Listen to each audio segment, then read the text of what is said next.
नमस्ते और स्वागत है। आज हम भारत के लिए एक बहुत बड़ी आर्थिक सफलता की बात करने जा रहे हैं।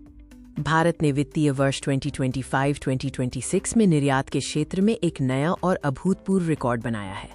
वित्तीय वर्ष 2025-2026 में भारत का कुल निर्यात रिकॉर्ड तोड़ $863 बिलियन के अभूतपूर्व आंकड़े पर पहुंच गया है। ये शानदार उपलब्धि पिछले साल की तुलना में निर्यात में 4.5% की प्रभावशाली वृद्धि को दर्शाती है। इस ऐतिहासिक वृद्धि के महत्व को समझने के लिए आइए इसकी तुलना पिछले वित्तीय वर्ष से करें। पिछले वित्तीय वर्ष यानी 2024-2025 में भारत का निर्यात शिखर $825 बिलियन था।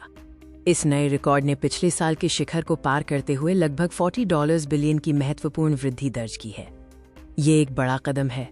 अब सवाल ये है कि इस रिकॉर्ड तोड़ वृद्धि के पीछे कौन से प्रमुख कारक हैं।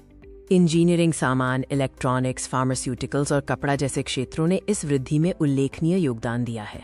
सरकार की अनुकूल नीतियों और प्रमुख व्यापार समझौतों ट्रेड एग्रीमेंट्स ने भी निर्यात को बढ़ावा देने में महत्वपूर्ण भूमिका निभाई है। इस निर्यात वृद्धि से भारतीय अर्थव्यवस्था पर गहरा और सकारात्मक प्रभाव पड़ा है। बढ़ता निर्यात देश की अर्थव्यवस्था को मजबूत करता है, रोजगार पैदा करता है और विदेशी मुद्रा भंडार को बढ़ाता है। इस सफलता के बाद सरकार और उद्योग जगत ने अगले वित्तीय वर्ष के लिए और भी बड़े निर्यात लक्ष्य निर्धारित किए हैं। भारत वैश्विक व्यापार में अपनी जगह और मजबूत कर रहा है, तो ये रिकॉर्ड तोड़ निर्यात का आंकड़ा भारत की बढ़ती आर्थिक शक्ति का स्पष्ट प्रमाण है। ये मील का पत्थर आत्मनिर्भर भारत बनने की दिशा में एक बड़ा कदम है, जो भारत को वैश्विक मंच पर और भी ऊंचा उठाएगा। इस महत्वपूर्ण खबर पर हमारे साथ बने रहने के लिए धन्यवाद। हम आगे की आर्थिक प्रगति पर नजर रखेंगे। मिलते हैं अगली बार।